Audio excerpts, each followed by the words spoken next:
मैं शशि भाई साहब आपके पास आने से पहले अजय भाई साहब का एक वो ले लूँ, क्योंकि अभी राहुल गांधी जी की बात हमने बहुत ठीक से नहीं की। अ, अजय शुक्ला साहब, राहुल गांधी जी ने जो अभी एक नया कहा कि जय श्री राम, जो वॉर क्राई की जगह उन्होंने जय सिया राम की बात की, और जय राम और जय श्री राम दोनों के लिए उन्होंने बात कहा। मैं अजय भाई सिर्फ आपसे ये समझना चाह रहा हूँ कि आज मैंने जो ये डिस्कशन रखा है उसको खास मकसद से रखा है कि राहुल गांधी कम से कम देश में कोई ऐसा नेता तो है जो ये खुलेआम इस बात को एक्नॉलेज कर रहा है और उसको साफ-साफ लोगों तक कम्युनिकेट करने की हिम्मत कर रहा है।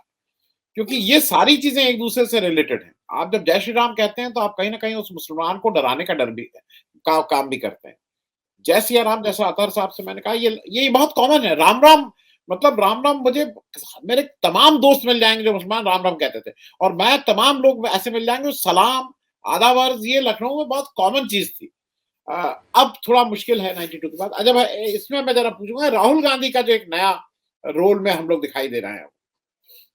मैं रमेश जी को सुन रहा था, उसके बाद में मैं सुन रहा था, तो रमेश जी ने जो कहा मैं उससे 100% मुतमईन होते हुए अपनी बात को आगे बढ़ा रहा हूं।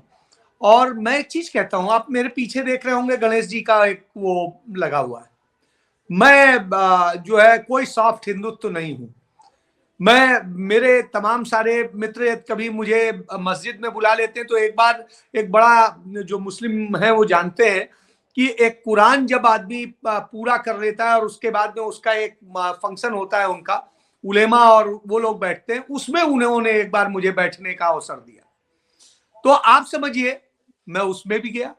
मैं रोजाना रात को सैर करता हूं और 10 किलोमीटर की जो सैर करता हूं उस दौरान मैं घर से निकलता हूं तो पहले गणेश जी का मंदिर पड़ता है और वो पड़ता है, वहां हाथ जोड़ता हूं। शनिदेव का मंदिर पड़ता है, वहां हाथ जोड़ता हूं। आगे फिर जाता हूं, एक रविदासी गुरुद्वारा है, उसको सलाम करता हूं। उसके आगे जाता हूं तो साईं बाबा का मंदिर पड़ता है, वहां हाथ जोड़ता हूं। वहां से आगे आता हूं तो जामा मस्जिद पड़ती है, उसको सलाम करता हूं। और वहां से करते हुए मैं फिर वापस अपने सेक्टर में जब आता हूं तो फिर जो है मुझे चर्च मिलता है, जो कैथोलिक चर्च है ये शिमला और मतलब इस पूरे रीजन का, जहां बिशप बैठते हैं, तो वहां पर मैं सलाम करता हूं और उसके बाद मैं अपने घर पहुंचता हूं। तो हुजूर, राहुल गांधी को मैं जब ये देख रहा हूं तो मेरे को इतनी प्रसन्नता होती है। जब वो वहां से चले तो तमिलनाडु में सबसे पहले उन्होंने अपने पिता की शहीदी स्थल पर जाकर के मत्था टेका। वहां से आने के बाद में जब वो कन्याकुमारी पहुंचते हैं तो वहां स्वामी विवेकानंद जी की प्रतिमा की परिक्रमा करके उसको प्रणाम करते हैं। तो आप समझिए कि स्वामी विवेकानंद की प्रतिमा को प्रणाम करते हैं परिक्रमा करके, और स्मृति ईरानी कहती है शर्म नहीं आई राहुल गांधी को कि वहां से यात्रा शुरू की और स्वामी विवेकानंद को प्रणाम तक नहीं कर सके। अरे हुजूर, तो इस तरह के ये नैरेटिव गढ़े जाते हैं कि हाँ साफ्ट हिंदुत्व का है। उसके बाद वहां के सबसे बड़े कवि और विचारक और संत थे, उनके उस पर जाते हैं, वहां मत्था टेकते हैं और वहां के बाद तब वो जाते हैं अपनी यात्रा को शुरू करने के लिए। तो ये है 3 जगह हो जाते हैं। उसके बाद पहले एक और जगह गांधी जी का एक स्थान है, वहां पर जाते हैं जहां पर गांधी जी ने एक समय में बैठ के भजन किया था, तो वहां पर जाके वो भी उस भजन के हिस्सेदार भी बनते हैं। उसके बाद में अपनी यात्रा शुरू करते हैं। और देखिए यात्रा जब शुरू होती है तो जहां जो मिलता है, दरगाह मिलती है तो वहां वो मत्था टेकते हैं। चर्च आता है, तमाम लोग कहते हैं कि आप मत जाइए, उन्हीं के अपने जो टीम के लोग हैं मना कर रहे होते हैं, लेकिन वो कहते हैं नहीं, इससे कोई मतलब नहीं, हम जोड़ने निकले, हम तोड़ने नहीं निकले। कोई ने क्या कहा और क्या नहीं कहा और क्या था, इससे मतलब नहीं। आज हम वो जोड़ना चाहता है, हम जोड़ रहे हैं और हम जोड़ने निकले। तो वो उस पादरी से भी मिलते हैं जिसको लेके तमाम फिर प्रोपोगंडा खड़ा किया जाता है, फिर क्या किया जाता है। उसके बाद में वो देखिए लगातार जब चलते हैं, कोई भी महात्मा का, कोई भी संत का, कोई भी उसका किसी भी धर्म का कुछ मिलता है, सबको प्रणाम करते चलते हैं। क्योंकि देखिए हिंदुस्तान में 80% हिंदू हैं, तो उस कारण से उनके मंदिर और स्थान कुछ ज्यादा हैं। लेकिन जब वो नांदेड़ पहुंचते हैं तो गुरुद्वारा भी मिल जाता है, उसके पहले एक गुरुद्वारा मिल जाता है, वहां पे भी प्रणाम करते हैं और बड़े शुभ दिन पहुंचते हैं। उस दिन गुरुजी का वो था, गुरुपर्व था। तो उसके बाद में आप देखिए उनकी यात्रा आगे बढ़ती है, कहीं माता का स्थान होता है, कहीं किसी का होता है। जब महाराष्ट्र पहुंचते हैं तो आप देखिए महाराष्ट्र में जो गणपति का स्थान होता है वहां भी हो जाते हैं। उसके बाद आगे बढ़ते हैं, जहां पर बाबा साहब भीमराव अंबेडकर का पड़ता है वहां पर उनकी जन्मस्थली पर भी जाके मत्था टेकते हैं। और आप देखिए जहां पर आदिवासियों के बड़े जो है थे, नेता भी कह सकते हैं, संत भी कह सकते हैं, सब कुछ कह सकते हैं, विचारक थे, उनकी जगह आती है, वहां पे भी मत्था टेकते हैं। और जब वो उज्जैन पहुंचते हैं तो पूरी तरीके से उज्जैन में दिखाई देते हैं, उस रंग रूप में दिखाई देते हैं। और नर्मदा पहुंचते हैं तो वहां भी आरती करते हैं। तो आप एक बात आइए, भारतीय संस्कृति और क्या थी? भारतीय संस्कृति तो यही है कि जो सामने आए, जो वो आए, उसको नमन करते हैं हम। हमारे वेद देखिए जब शुरू करते हैं तो वनस्पति नमः, मतलब कौन सा ऐसा नहीं है कि प्रकृति के एक एक चीज को हम प्रणाम करते हैं, इतना कृतज्ञता है। इसके बाद आप soft Hindu, what is soft Hindu? आप ये समझिए कि एक नेचुरल जो नेचर है उसको आप सॉफ्ट हिंदुत्व या हार्ड हिंदुत्व या क्या, कौन हिंदुत्व शब्द तो है ही नहीं। यदि आप राहुल गांधी की राजस्थान की उस रैली का जिक्र करें जहां उन्होंने हिंदू धर्म और हिंदुत्व का अंतर किया था, उन्होंने कहा था हमारा हिंदू धर्म क्या है, हमें सिखाता है विश्व बंधुत्व, वो धर्म जो सर्वजन हिताय सर्वजन सिखाए सिखाता है, वो हिंदू धर्म है। हमारा हिंदू धर्म वो नहीं है जो नफरत सिखाता है। वो हिंदुत्व जो इन्होंने बना रखा है, जो भाजपा का है, उस हिंदुत्व में नफरत है, उसमें डर है, उसमें दूसरे को खत्म कर देने की मंशा है, अपने को सुपीरियर सिद्ध करने की है। हम तो क्या कहते हैं, लखनऊ में अपने यहां देखिए कोई कहता था तो ये नहीं कहता था कि मेरे बंगले में चलो, मेरी कोठी में चलो, कहता था हमारा भी गरीब खाना है, कभी वहां भी तशरीफ लाइए। तो आप एक चीज समझिए, ये हम्बलनेस होती है और वो राहुल गांधी में दिखती है, वो नेचुरल सी दिखती है। ये कहां दिखती है? बाकी तो अपने आप के अहम में डूबे हुए हैं, घमंड में डूबे हुए हैं। तो राहुल गांधी की उस सहजता को स्वीकारिए। और राहुल गांधी ने अभी पीछे जो बताया कि जिस दिन राजस्थान में प्रवेश किए कि हमें कहा गया कि हाँ गाड़ी से भी चलेंगे और इससे चलेंगे, उन्होंने कहा नहीं तो फिर आप अपनी ले जाइए। और क्या साफ हिंदुत्व की बात करते हैं। आज भाजपा तो 2014 में आई है ना सत्ता में, राहुल गांधी ने मानसरोवर की पैदल यात्रा की, उस समय की जब कोई हिंदुत्व का इतना बड़ा शोर नहीं था। राहुल गांधी ने जब कांग्रेस ही सत्ता में थी, उसी समय राहुल गांधी ने केदारनाथ की पैदल यात्रा की। आप बताइए भाजपा का कौन नेता गया है, पैदल जाता है? इनको वैष्णो देवी भी जाना होता है तो चाहिए हेलीकॉप्टर चाहिए, नहीं मिल रहा होता है तो तमाम सारे कांग्रेसियों से भी हाथ जोड़ रहे होते हैं। तो ये स्थिति है। तो इन सब हालात को देखेंगे तो राहुल गांधी ने तो नेचुरल उसको किया है। उन्होंने प्रकृति को भी प्रणाम किया, उन्होंने आदिवासियों को जो सही शब्द कहा कि आप आदिवासी वनवासी नहीं है। तो इन सारी बातों को जो कर रहा है, जो महिलाओं और सबको सम्मान दे रहा है, प्यार दे रहा है, बच्चों के साथ बचपना भी दिखा रहा है, बड़ों के साथ में वैसे बात कर रहा है, बुजुर्गों के साथ में उनके आदरपूर्ण ढंग से कर रहा है, जो माएँ आ रही हैं उनको उस ढंग से समझ रहा है, बहन बेटियों को उस ढंग से ले रहा है। तो आप बताइए, इतना नेचुरल यदि लीडर मिल रहा हो तो उस समय तो गांधी और नेहरू का हम संगम देखते हैं उसमें।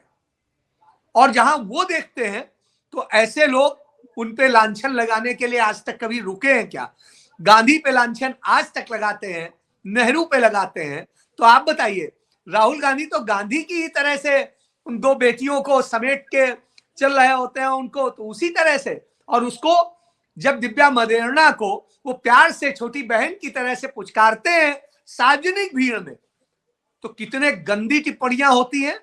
और राहुल गांधी की अपनी भांजी के साथ उनकी फोटो को शेयर करके कैसे भाजपा का आईटी सेल वो करता है कि हाँ ये करने के लिए, क्यों? दुनिया तो जानती नहीं है। पंडित नेहरू की जितनी तस्वीरें शेयर की जाती हैं वो सब उनकी बहन, भांजी और उनके साथ की है, उनके अपने परिवार के मित्रों की और उनकी है।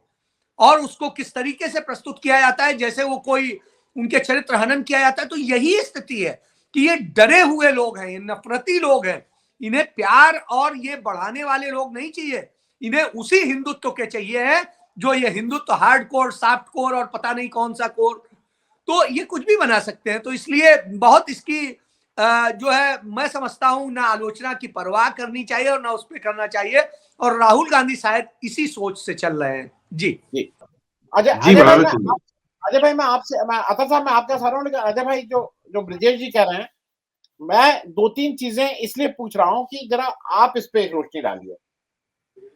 तुलसीदास जी जब आए तब राम मंदिर का जो कथित विध्वंस है उससे 25 साल पहले हो गया था, उसके बाद वो अयोध्या में रहते थे, लेकिन किसी भी उसमें उन्होंने इसका जिक्र नहीं किया है, नंबर एक।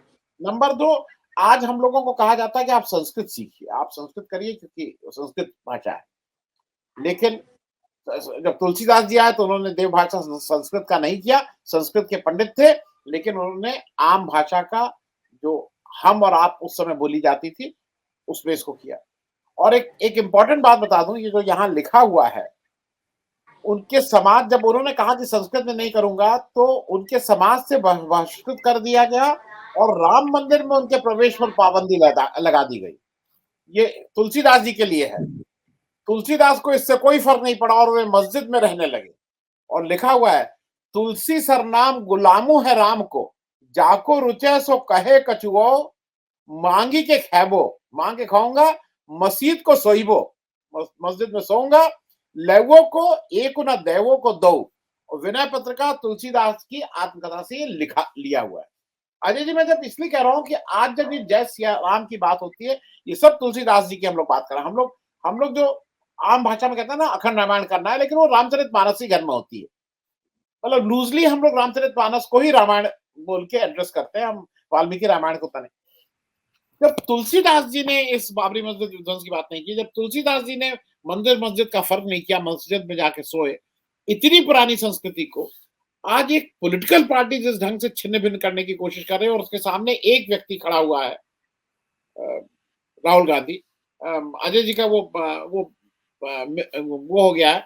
ये मैं आपसे ही प्रोफेसर शशि आपसे ही इस पे कर ले रहा हूँ, नहीं आ गए, फिर से आ गए अजय जी। मैं इस पे एक रिएक्शन चाह रहा हूं कि कम से कम एक व्यक्ति खड़ा तो है इसके लिए, क्योंकि आज से 500-600 साल पहले अगर तुलसीदास थे तो आज भी कोई व्यक्ति खड़ा है कि नहीं हम एक हैं। अजय भाई अनम्यूट कर लीजिएगा, अनम्यूट कर लीजिएगा, अनम्यूट। बिल्कुल, मैं ब्रजेश जी की बात से बिल्कुल सहमत हूं कि यह विषय ये है, और निश्चित रूप से राहुल गांधी ने उस बात को कहा है, बहुत बड़ी लकीर खींचने की बात की है। जो महिलाओं को हमारे यहाँ असमानता का शिकार होना पड़ता है, बहुत सारी चीजें, उसमें उन्होंने बिल्कुल बता दिया।